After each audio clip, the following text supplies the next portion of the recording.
por ahí tiene el micrófono. Aquí está. ¿Está sonando? Sí, perfecto. Buenas tardes, un gusto estar acá una tarde de lunes. Hoy no está lloviendo, hoy está bonita la tarde. Calientillo con ganas de llover. Un saludo a todos y les deseo una linda semana. Don Fabio Chávez. Como todas las semanas, aquí deseándole que la pasen muy bien, tomado de la mano del gran jefe, a todos los radioescuchas y los compañeros de la mesa. Ya también acabándonos el mes, sí. Ya hoy es 28. Así es. Sí, ya casi medio año. Ajá. ¿Qué tal, don Mario? Muy bien, muchas gracias, doña Jessy. Muy alegre de poder compartir este rato con todos en la mesa y con quienes nos siguen por la radio. ¿Qué tal, don Emilio Bruce? Siempre muy satisfecho de aceptar la invitación suya de venir a su programa. Muchas gracias, doña Iris. Gracias, don Emilio. Bueno, doña Marta traía el tema de Colombia. ¿Les parece si podemos hablar un rato sobre ese? Y luego hay un tema que a mí me interesa mucho que don Fabio Chávez nos comentó, independientemente que por supuesto ustedes traigan otros temas más, sobre el tema del spread cambiario, que tanto la República como el periódico La Nación hoy vienen hablando de ese tema. Entonces empezamos con Colombia. Resultado de las elecciones, van a segunda ronda, una población que casi apenas llegó el 50% a votar, un poquito más, pero bueno, pareciera que es lo común en Colombia, el abstencionismo tan grande que hay para los procesos electorales. 39.1 Duque, 25.1 Petro, 23.7 Fajardo, y el candidato que promocionó los acuerdos de paz, Lacalle, apenas con un 2%. Doña Marta. Interesante estos porcentajes que acaba de comentar acerca del abstencionismo. Estuve revisando y en efecto Colombia es de los países en Latinoamérica que tiene por tradición el abstencionismo más alto. Tiene arraigo en que incluso había temor en algún momento en Colombia de perder la vida por salir a votar, por no congraciarse con alguien. En las elecciones pasadas, el abstencionismo fue del 60%. Este mismo año, el abstencionismo para plebiscito fue de 63%. Y ahora para estas elecciones estuvo en menos del 50%. Mejoró más de 10 puntos porcentuales el abstencionismo, o sea que la gente está cogiendo confianza. Eso es una buena señal para Colombia, tal y como yo lo percibo.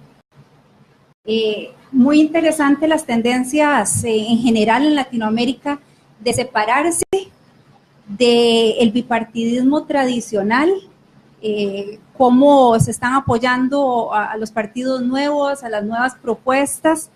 De hecho, lo que usted comentaba, que Germán Lleras, siendo el vicepresidente de Santos, con un 7.3% apenas de los votos, y muy lamentable, Humberto de la Calle, quien fue, y tengo entendido que es una persona que es muy querida, muy respetada, fue el que hizo el manejo de todas las negociaciones del acuerdo de paz y obtuvo solamente un 2% de los votos, y quedaron dos partidos o dos candidatos diametralmente opuestos: Duque, centro derecha, conservador, el Delfín de Uribe, que crea muchísima incertidumbre con ciertos sectores de la población en Colombia, de que sea un Uribe 2, por lo que he oído a los comentaristas internacionales. Él es muchísimo más moderado,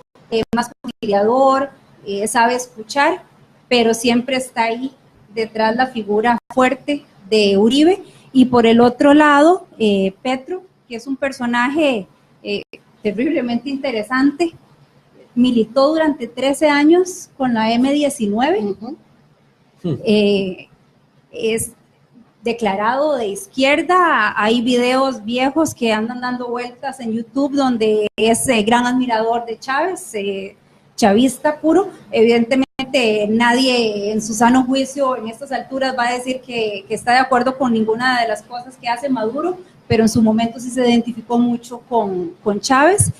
Colombia nunca ha sido un país que se ha decantado por la izquierda, siempre se han tirado por la derecha, así que esta es la primera vez, es un hito histórico el que esté la izquierda presente en una segunda ronda. Una de las cosas que destaco es que los candidatos que están en esta segunda ronda, diferente a lo que pasó aquí en Costa Rica, son candidatos muy experimentados y tremendamente preparados. Y eso, pues también es importante mencionarlo. Ahora, ¿qué es lo que se puede esperar de qué van a hacer estos candidatos? En general se habla de Petro inclinándose un poco más, moderando su discurso e inclinándose un poco hacia la derecha para tratar de coger los votos centristas que tenía Fajardo. Los votos de Fajardo son votos muy volátiles porque no tiene una definición precisa de lo que es el partido y cuál es su ideología, y es un voto prestado. Mucha gente le habla de que ha sido oportunista, de aprovecharse del momento, y se ha mantenido muy en el centro, y esos son los votos definitivamente por los que tienen que ir ambos candidatos. Varios de los temores que hay es que Duque viole o cambie el acuerdo de paz que se dio. Me llamó mucho la atención una frase que usan constantemente de que los colombianos con este acuerdo de paz han tenido que tragar sapos, que el precio del acuerdo de paz fue tener que hacer ciertas concesiones, y Duque no está de acuerdo con algunas de ellas, y una es que no se castigue o se le den incluso premios a personas que han cometido crímenes de lesa humanidad, que sin ser elegidos popularmente vayan ahora en julio al Congreso. Yo no creería, por lo que he oído, lo que he escuchado, que vayan a haber cambios grandes, pero yo sí creo que Duque tiene un compromiso con sus votantes de que algo va a hacer para reversar un poco del tema de los acuerdos de paz. Don Fabio, ¿se quiere referir al tema? Bueno, básicamente lo que quiero resaltar es que uno desde fuera consideraría que el proceso de paz iba a hacer un cambio en la cuestión propiamente, pero no, se fortalecen los dos extremos. Básicamente la izquierda, que es más grande de la que uno se imaginaba. Bueno, es que Colombia tiene 50 años de guerra y por algo es. O sea, uno cree que es que las guerrillas se fueron a meter y las han denigrado desde el punto de vista de narcotráfico y otras cosas, pero es que el pueblo, hay una zona del pueblo que se siente marginada realmente, y por eso logran sacar casi el 25% en esta votación. Porque es que hay ¿verdad? también una realidad, la concentración de la riqueza en Colombia es uno de los problemas más serios que tienen. El latifundio es una muestra de esa concentración de riqueza, y probablemente todo eso es parte de esa historia de rebelión al inicio, bueno, que termina mezclada con narcotráfico, pero lo cierto es que hay una sensación de que hay que cambiar las cosas, ¿verdad? Es evidente que eso está ahí presente. Y por el otro lado, la representación de Uribe, ¿verdad? En su candidato, en la realidad, también lo que está diciendo el pueblo es que no estuvo totalmente de acuerdo con las reglas a las que se llegaron para el proceso de paz.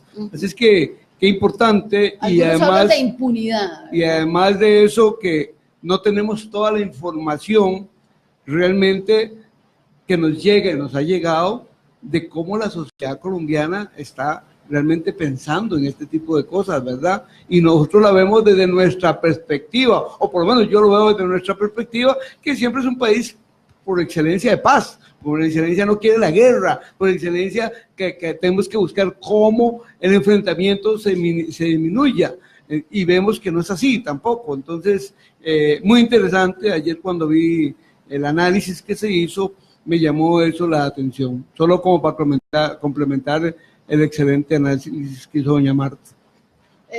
Don Mario Quiroz, ¿usted se quiere referir al tema? Pues en realidad poco, porque como decía don Fabio, la experiencia, las vivencias de la sociedad colombiana a lo largo de muchas décadas de violencia han marcado caminos de escogencias políticas en Colombia. Y yo no las conozco lo suficiente como para poder interpretarlas. Y como decía don Fabio, la realidad nuestra a veces también olvidamos que somos un país que hace rato no tiene ejército.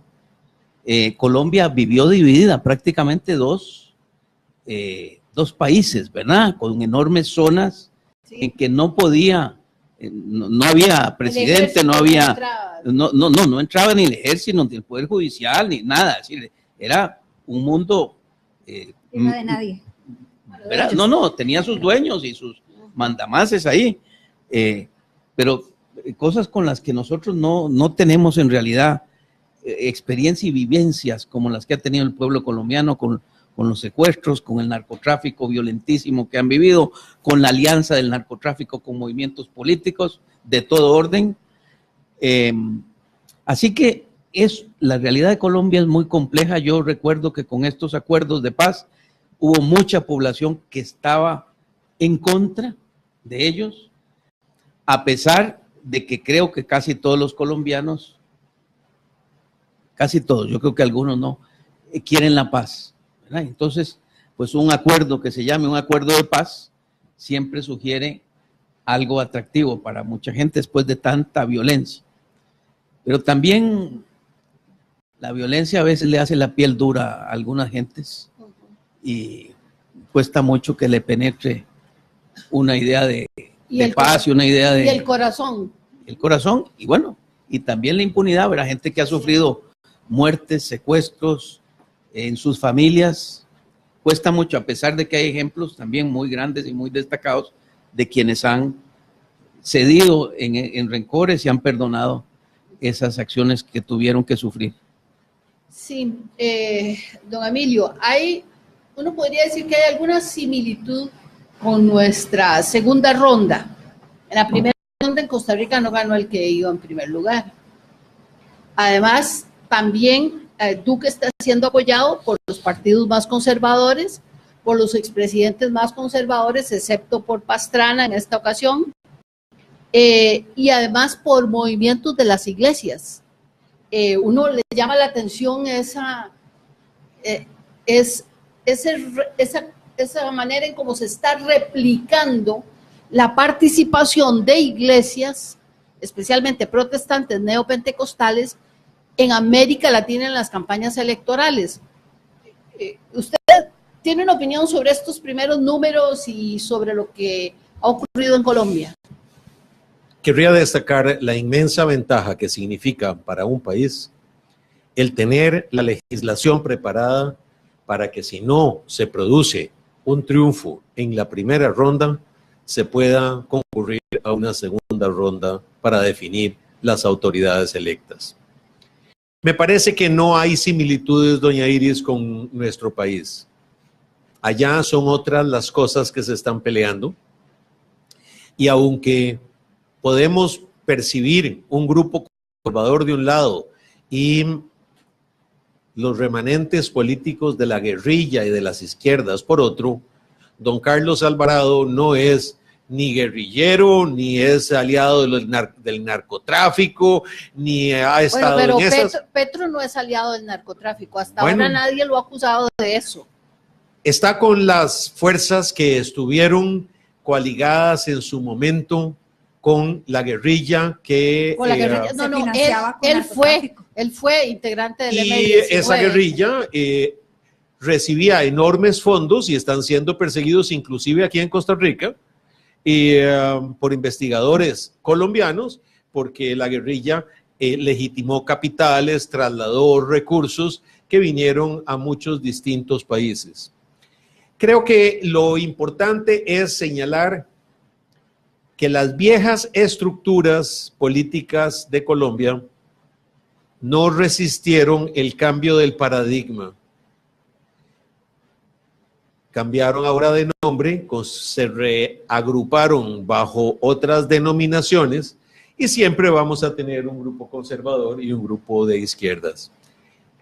Querría, más que compararlo con nuestro país, compararlo con los Estados Unidos mexicanos, con Andrés Manuel López Obrador, que ha participado muchas veces en las elecciones, se ha perdido en las anteriores, dice él que por razones de fraude, pero que también constituye un grupo desusado, diferente, de izquierdas, que está en contra de los dos partidos tradicionales de México, el Partido Acción Nacional y el Partido Revolucionario Institucional, que supuestamente ha sido siempre de izquierdas. Y me da la impresión que fue de izquierdas en un momento dado con Lázaro Cárdenas, tal vez, pero a partir de ahí se tornó paulatinamente más y más fascistoide. Le deseo a los colombianos la mejor de las suertes con la segunda ronda. Y es un ejemplo más de cómo las poblaciones están un poco cansadas de las fórmulas, los discursos y las ideas que propugnaron en balde, porque lo que está la gente disgustada y frustrada es porque creyeron en aquellas ideas que son ideas maravillosas, pero que a la hora de la ejecución, como decimos acá, se cebaron, no dieron sus frutos. Hay algo interesante acá, que sí hay una similitud con Costa Rica, y es que si bien es cierto, la gente no votó en la papeleta a nivel presidencial por los partidos tradicionales, se mantuvo la representación parlamentaria de los partidos tradicionales. Entonces, es que el conflicto es con la administración, no necesariamente con la legislación. Y la estructura territorial de los partidos, de alguna manera, creo que don Mario Quiroz lo mencionaba hace 8 días, es lo que ha permitido que los partidos tradicionales mantengan su permanencia parlamentaria. así es. Bueno, en este caso también creo yo que el tema de la migración venezolana, se habla de que han ingresado alrededor de 3 millones de venezolanos a suelo colombiano. También ha tenido que jugar algún papel en esta campaña electoral. Porque alguien podría decir, bueno, los números de Duque ya le llegó ahí, ese es el máximo al que podría aspirar. Pero evidentemente el tema de Venezuela, con el que de alguna manera también se liga Petro por esas declaraciones que en el pasado dio sobre Chávez, podrían eventualmente inclinar la balanza. Me llama la atención algo más en esa elección, es que es 3 semanas después hay elecciones. Hay otro asunto que me enteré que me pareció terriblemente interesante, es que un grupo de senadores colombianos, como 30 senadores colombianos, junto con otro grupo como de 20 chilenos, presentaron una denuncia de Maduro ante la Corte Penal Internacional por la situación tan grave que está viviendo Venezuela en este momento. Habría que ver qué resultados, qué dictamen o qué acciones se van a tomar a raíz de eso. Y la otra es que mucha de la migración venezolana, según escuché, no se está quedando en Colombia, sino que está pasando por las fronteras, orientándose hacia Ecuador, Chile y Argentina. Sí, también hay una gran migración a Brasil, ¿verdad? Bueno, lo cierto es que los colombianos decidieron no decidir todavía. Veremos qué resultado, por dónde se inclinará y qué temas serán los que se aborden en esta segunda ronda que haga a los colombianos ir a votar. 3 semanitas. 3 semanas. Bueno, aquí tenemos ya un proyecto de ley para que sea solo un mes, lo cual me parece muy bien, ¿verdad? Sí, e incluso el periodo normal debería ser, si acaso, 2 o 3 meses y no tanto como en Costa Rica le dedicamos a esa charanga, que bueno, después hay gente que paga y no paga. No sé si ustedes tienen una opinión sobre estas decisiones de Restauración Nacional. Anda un meme ahí que dice que Dios se lo pague, porque no Pobre quieren, Tatica. no quieren pagar. Qué compromiso. Lo que me parece, no sé, hasta ilógico, es con la plata que le sobró. Es que le sobró tanto dinero, ¿verdad? Que además no se lo pueden dejar. Que no se lo pueden dejar. No entiendo qué están tratando de demostrar. Yo creo que eso sigue siendo la pugna interna que los que administraron la campaña fueron unos y los que tienen que firmar son otros. Acuérdense que al final pero siempre ocurre en todos los partidos políticos. Claro, pero aquí como que se volvió más pública, ¿verdad? Y son montos que podría cubrir fácilmente. Es que si fuera una deuda que le queda al partido, como ocurre normalmente en la mayoría de los partidos, pero no es el caso de Restauración, que le están sobrando 1.500 millones de colones, perdón. Yo no quiero abogar aquí por ninguna de las partes, pero sí traer a colación que los pagos que hagan los partidos tienen que ser auditados y aceptados por el Tribunal Supremo de Elecciones. Y si la contratación o los servicios no se prestaron de acuerdo con las normas que tenga establecidas, no el partido, sino el Tribunal Supremo de Elecciones, no les va a pagar.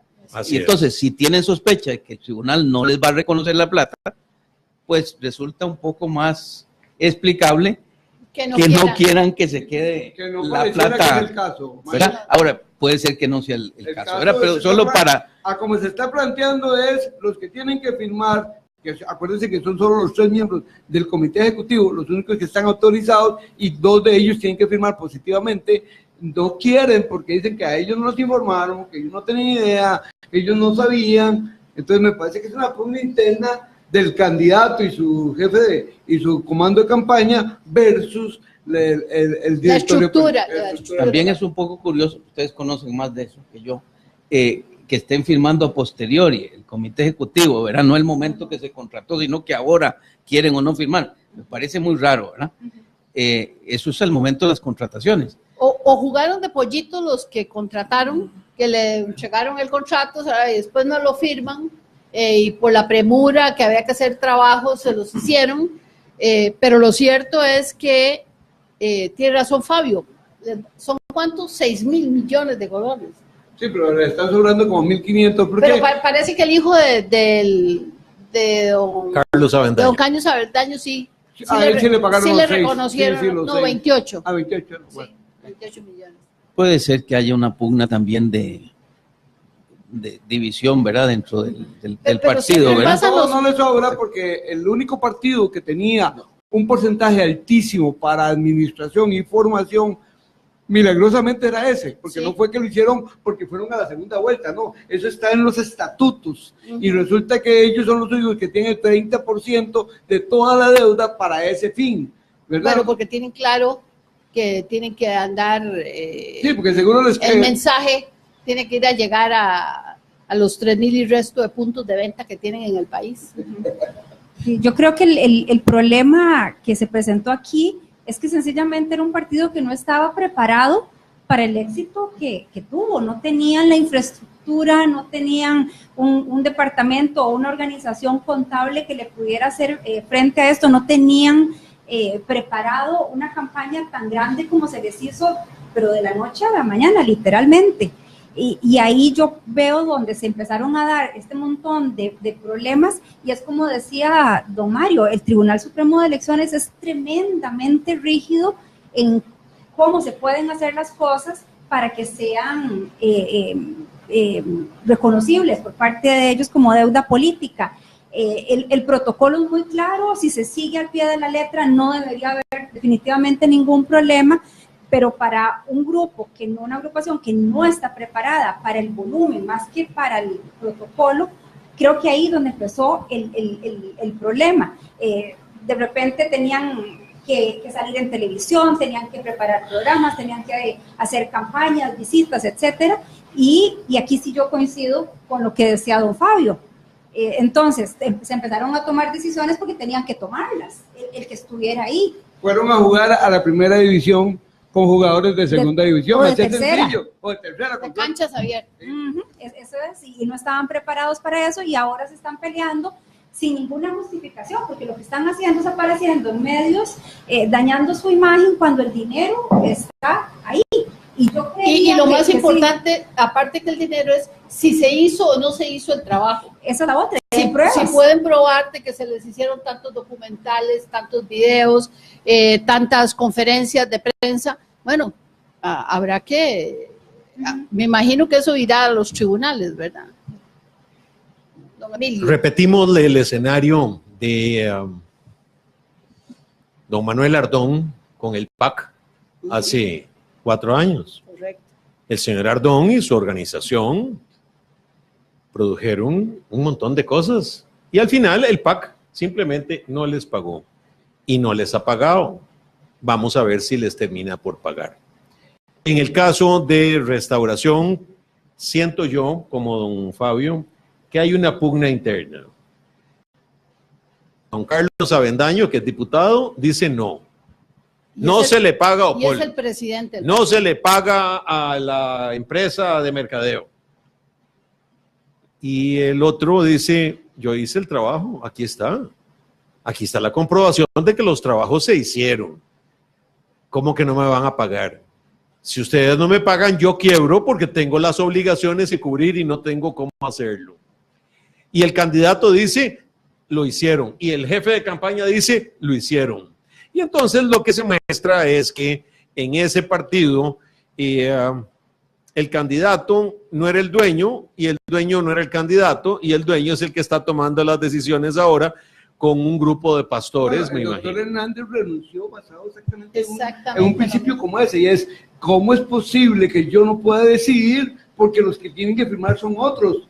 Yo tengo que tener mi gente de confianza o el estatuto tiene que decir que el candidato tiene que ser uno de los tres, al menos uno de los tres. Así es. ¿Por qué? Y eso creo que casi que debiera ser una reforma ya del tribunal que la pidiera plantear. Que claro, todos los candidatos, una vez que asumen como candidatos, debieran de ser al menos uno de esos tres, porque ¿cómo va a ser que ellos tengan que poner la cara y luego, como digo, pago ciento y resto de millones? Perdí, no tengo plata y el que la tiene no quiere firmar. Y no es alejado de la realidad que muchas veces quienes dirigen la campaña electoral no están en la estructura del partido. Claro que no. Y a veces son, la estructura del partido no ganó las convenciones internas, que fue lo que Fabio presentó como ahora, como el caso del doctor Hernández. Así es. El doctor Hernández gana la convención. Para y decirlo, la estructura era su adversaria. Es correcto, para decirlo en tico, por garroteada, pero la estructura no estaba con él, entonces se negaban a hacerle los giros de los pagos de campaña. A mí me parece, doña Iris, que todo esto lo que proyecta es una muy mala imagen del Partido Cristiano de Restauración Nacional. Y ellos tienen que reflexionar, y si son un partido confesional, como pareciera que lo son, en el tanto y en el cuanto, son un grupo de, creo, 3,000 pastores los que han puesto la plata y tienen la estructura del partido, de la iglesia. Como 600 templos. ¿Cuántos? ¿3,000? 600 templos. Bueno, entonces, pero tal vez algún templo está atendido por el mismo pastor que atiende 2 o 3 templos. Eso se llama sucursalización en administración de empresas. Y yo dije puntos de venta porque no se me ocurría. Sí, ¿no? Bueno, lo cierto es que si ellos por una razón o por otra recibieron el trabajo, que lo paguen, pero es de honestidad hacerlo, no robarás.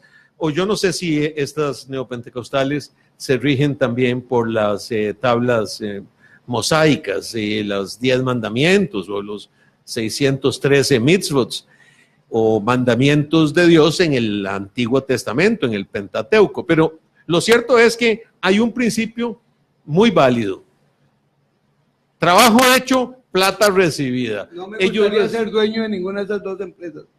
A mí no me gustaría ser el dueño de ninguna de esas dos empresas, claro, porque posiblemente me tendría en una situación económica sí, claro, en este instante terrible, pues son montos que para ese tamaño de empresas claro, realmente sí, son sí, montos muy significativos. Lo que decía don Emilio, sí, nos van a llevar a la quiebra. Sí. Bueno, nos vamos a ir a un corte, ya casi regresamos. Hoy con nosotros Emilio Bruce, Fabio Chávez, Mario Quiroz y Marta Blanco.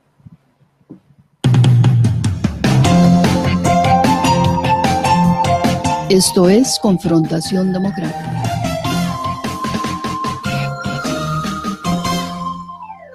La red eléctrica y el medidor no se manipula. No se la juegue, no meta mano. Su patrimonio, el de sus vecinos, su vida y la de su familia están en riesgo. La Compañía Nacional de Fuerza y Luz es responsable de administrar la red eléctrica de forma especializada, profesional y segura. La energía nos conecta. Más información en nuestro sitio web www.cnfl.go.cr. Compañía Nacional de Fuerza y Luz, Servicio y Energía.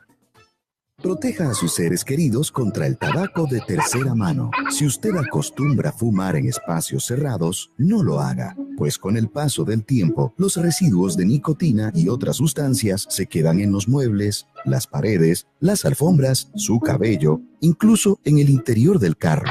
El humo se va, el tabaco queda. Por eso, no fume. Mantenga los espacios libres de tabaco de tercera mano. Caja Costarricense de Seguro Social. Primero en deporte. Primero en deporte. De 4 a 5 de la tarde. Primero en deporte. Primero en deporte. Primero en deporte. Noche de estrellas. Noche de estrellas. Noche de estrellas. Noche de estrellas. De lunes a viernes, de 7 a 8 de la noche. Noche de estrellas. El Radio Centro, la radio completa.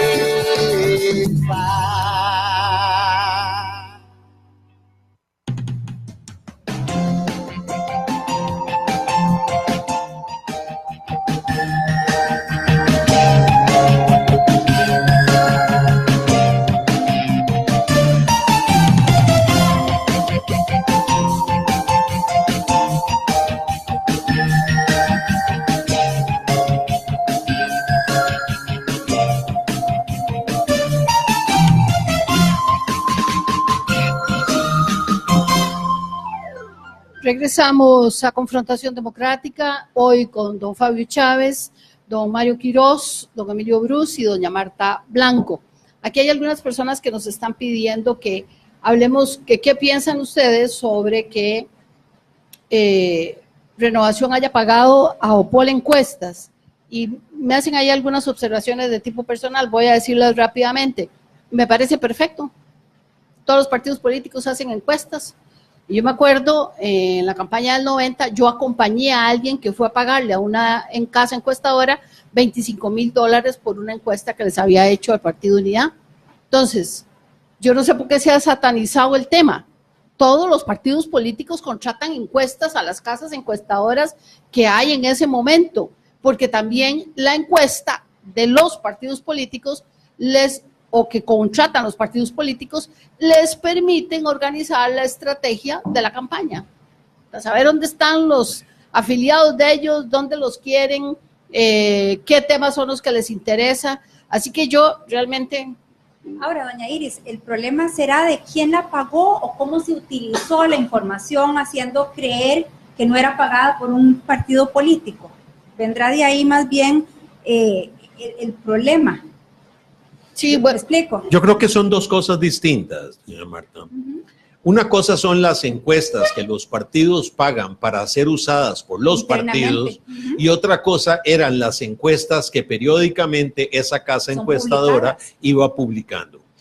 En la primera ronda, 6 partidos, no 1, ni 2, ni 3, 6 partidos contrataron encuestas para conocer su posición y hacia dónde se dirigían, si crecían o decrecían, si sus tesis eran de aceptación o no. Exactamente. Lo que pagaron fueron las propias, las privadas, las que solamente conocieron las personas de esos 6 partidos y eventualmente el partido de los pastores. A mí me parece que satanizar una empresa que fue muy precisa en las encuestas en todo momento. En las convenciones pegaron casi a la exactitud. Y en la primera vuelta también fueron bastante. Muy buena. buena. Vuelta fue donde la segunda vuelta, ¿qué era el problema, don Fabio? Primero que las gentes no decían realmente por quién iban a votar y además hubo giros inmensos.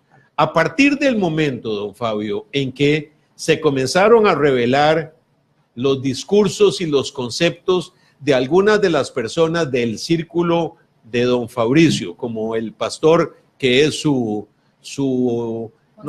consejero, su ayatola espiritual, en la que hablaba de que la Virgen Santísima era una figura satánica y babilónica y que las personas no iban a votar por una persona que guardara ese tipo de conceptos en un pueblo que es tal vez no practicante al 100%, pero sigue siendo católico en sus convicciones.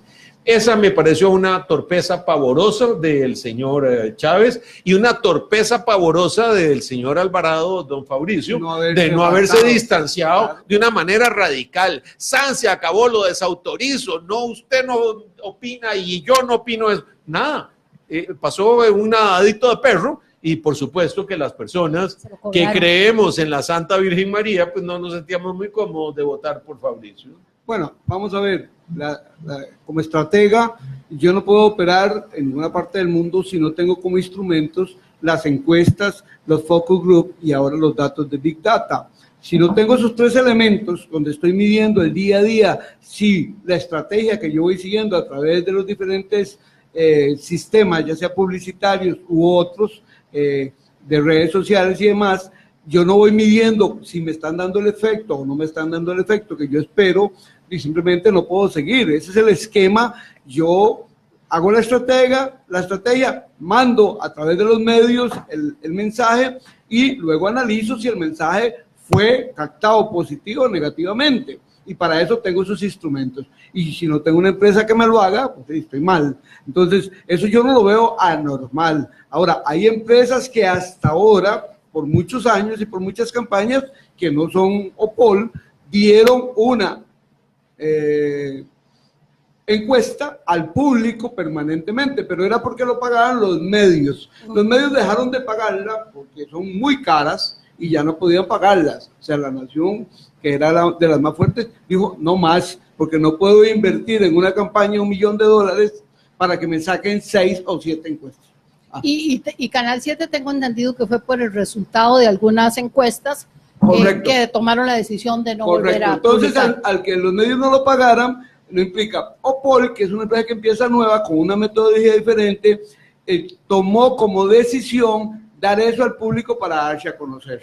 Pero eso no la desautorizaba para que ella pudiera hacer encuestas propias para los partidos, para ella o para cualquiera que lo contratara. Como cualquier empresa. Y si el trabajo lo hizo, pues hay que pagarle punto, porque ese es un medio de vida, de modo viviente de esa empresa, ¿verdad? Sí, y además las casas encuestadoras generalmente en las campañas electorales sabemos que existen, pero los restantes 3 años y 6 meses hacen encuestas para vender pastas de diente o pañales de niños. O sea, permanentemente están en esa tarea. O para medir si 4 o 5 precandidatos de un partido desde este momento empiezan a perfilarse o no, porque si ustedes creen que los candidatos salen por obra y gracia, no. Desde este momento la gente tiene su interés y uno empieza a medir cómo está en la sociedad costarricense, no como precandidato, sino como persona, y después lo va perfilando. Así que ese es su trabajo. Nuestro buen amigo Carlos Ricardo y Ricardo Thompson ya deben estar en esa tarea. Hay que agregar algo, y es que las encuestas en Costa Rica forman parte de la financiación de los candidatos y de los partidos, porque quienes adelantan la plata se fijan en las encuestas. Así es. ¿Verdad? Entonces, digamos, ese ligamen que no lo habían comentado, me parece que hay que traerlo a colación. Trascendental. Entonces, eso, que el sistema nuestro de financiamiento de partidos, y por eso lo traigo, yo creo que merece una revisada bien a fondo, porque está llevando a algunas cosas un tanto perversas, ¿verdad? Más allá, don Mario, por ejemplo, el Banco BST, mucho. El Banco BST, que financió a todos los partidos, o a casi todos los partidos que así se lo solicitaron, exigió que de los recursos que estaba desembolsando, él iba a pagar una encuesta o 2 por mes, las que necesitara, y las pagó a otra empresa que no era OPOL, las pagó de los mismos recursos de los partidos. porque él necesitaba saber cuánto le iba desembolsando a cada partido y no podía jugársela en las encuestas públicas, sino que tenía que hacer sus propias encuestas. Así es que más que eso todavía los usaron como instrumento sus propias encuestas. A mí aquí me deja, a ver, yo entiendo, nadie se va a meter a un negocio a perder, eso está clarísimo, pero dejarle a las encuestas que definan quién sea el presidente de Costa Rica vía el financiamiento de la banca estatal o privada o del prestamista del barrio, de quien sea, me parece muy peligroso, porque entonces estamos dejando sin opción política aquellas nuevas opciones políticas que aparecen. Como no aparecen en las encuestas, nadie les va a comprar bonos, nadie los va a financiar, y eso yo dudo que sea democrático, porque aquí pareciera que entonces la motivación para el financiamiento es un instrumento que se aplique. Yo creo que aquí, con todo el respeto para doña Estela Quesada, debería ser el Tribunal Supremo de Elecciones, no sé cómo, pero que le garantizara un mínimo de financiamiento a los partidos políticos, con la salvedad de que el que no llegue a X porcentaje, pues automáticamente deberá devolverlo. Doña Iris, incluso el costo bancario para las agrupaciones políticas es de miles de millones de colones. Y entonces, ¿cómo es que es? ¿Estamos haciendo del financiamiento a los partidos un negocio para los banqueros? Pero ahí no hay otra manera. Ahora, doña Iris, se equivocaron. Las encuestas no reflejaron, porque los dos que llegaron al final no estaban en las encuestas para ser triunfadores, ¿verdad? Uno estaba con 4 y el otro con 3, en la realidad, y llegaron. O sea, que lo que no sé es cuáles van a ser los métodos de medición de ahora en adelante para los bancos, porque no, y me habrá parece que que hacer las encuestas dejaron de ser el método de medición. Yo sí creo que el Tribunal Supremo de Elecciones tiene que tomarse en serio el trabajo que tienen, más allá de entregar cédulas y de contar votos. Tienen que hacer una verdadera reforma electoral en lo que corresponde a ellos, pedirle a los diputados si es necesario. Sí. Hay un tema que yo quería que abordáramos y ya nos quedan pocos minutos, que era el que traía Fabio, sobre el tema de del spread cambiario. Ok, es que hoy, tanto en La Nación, en su editorial, como en el periódico La República, en su primera página y en la página 14, se habla, porque el Banco Central, sin haber llegado el presidente, pero me imagino que con consulta del nuevo presidente del Banco Central, el señor Cubero, dice que el spread es muy alto, porque el spread anda entre 12 y 13 colones. O sea, si usted vende $1, le pagan 12 colones menos que al que se lo vende ellos después, o 13 incluso. Entonces el Banco Central dice que eso es un encarecedor, lo cual es absolutamente correcto. Absolutamente cierto. Entonces dice, vamos a fijar eso. ¿Por qué? Porque mientras nosotros estamos en un 2,58% ese costo, en otros países están en menos del 1%. Entonces dice, bueno, vamos a fijar porcentualmente de que si es un 1%, debiera de ser 5 colones nada más, y si es un 1,5, debiera de ser 7,5, 8, ¿verdad? Entonces, eso es a lo que se refiere, pero claro, todos los bancos se oponen. ¿Por qué se oponen? Porque la negociación de dólares en este país son miles de millones de dólares al año. Entonces, claro, todos los bancos tienen un negocio muy lucrativo. Este país, por alguna razón, las casas de cambio no funcionaron. Funcionaron un tiempo, pero de un pronto a otro se desaparecieron porque al convertirse los bancos en cambiadores, las casas de cambio per se cambiadores no protegidos. Claro. Sí. Con un tipo de cambio manejado. Correcto. Entonces es gane. Pero ellos lo que están planteando, y así lo están planteando al público, engañosamente, es que les van a fijar el tipo de cambio. Eso no es lo que se está planteando. Lo que se está planteando es que se les van a fijar el spread, que es diferente. El margen de ganancia bancaria. Lo cual yo estoy total y absolutamente de acuerdo, pero no se vale que los bancos digan, por ejemplo, nuevas reglas en el tipo de cambio golpearían al consumidor y al pequeño empresario. Todo lo contrario. Por supuesto. ¿Verdad? Porque es más bien el consumidor y el pequeño empresario el que va a comprar poquitos. Si le bajan ese spread, el dólar le va a costar 5 o 6 colones menos. No, Fabio, el país tiene que luchar por ser cada vez más competitivo, y distorsiones de esta naturaleza golpean los costos de producción. Claro, pero esto no es otra cosa que los grupos de interés protegiendo sus propios intereses. Así es, y a quienes consultan, solo banqueros, no consultan a nadie más. pero podemos ver que nos dan una tabla, porque ahí se hicieron el trabajo, donde Costa Rica tiene el 2.15% en este momento de spread, o sea, se encarece el 2.15%, mientras que hay países como Perú que tienen el 0.21%, y en el medio hay otros 0.86%, República Dominicana, Bolivia 1.46%, Nicaragua 1.76%, nosotros 2.15%. Claro. Yo quería hacer un comentario, porque no quería que se me fuera, de una frase que usted acaba de decir, doña Iris, dice, nadie se mete en un negocio para perder. Yo sí tengo un ejemplo, el gobierno, y es precisamente con el tema de la carretera de San Ramón, por debilidad política del gobierno de doña Laura, cediendo ante presiones de un grupo de interés del que estábamos hablando ahora. Don Paul Brenes no era un grupo de presión. ¿Perdón? Era un muchacho muy bueno, don Paul Brenes.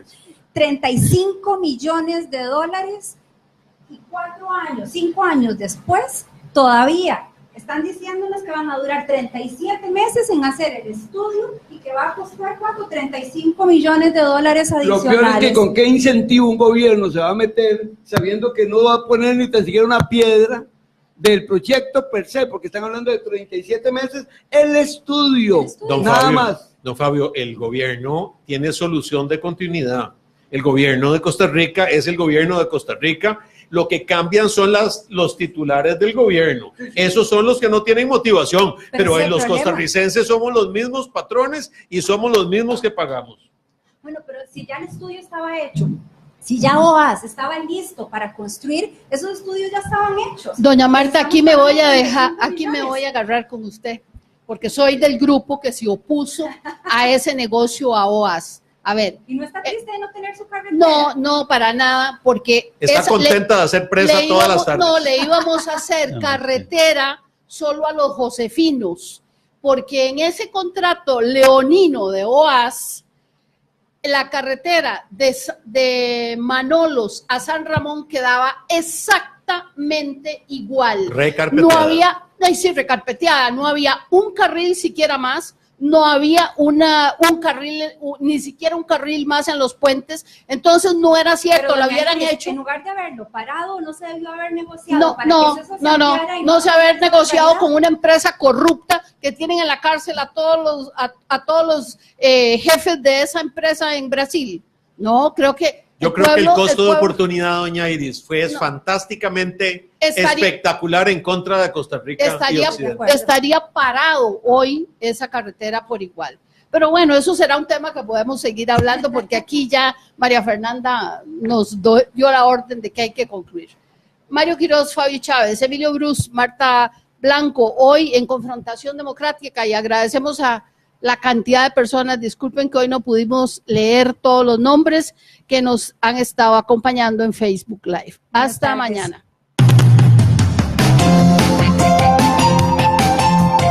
Confrontación Democrática.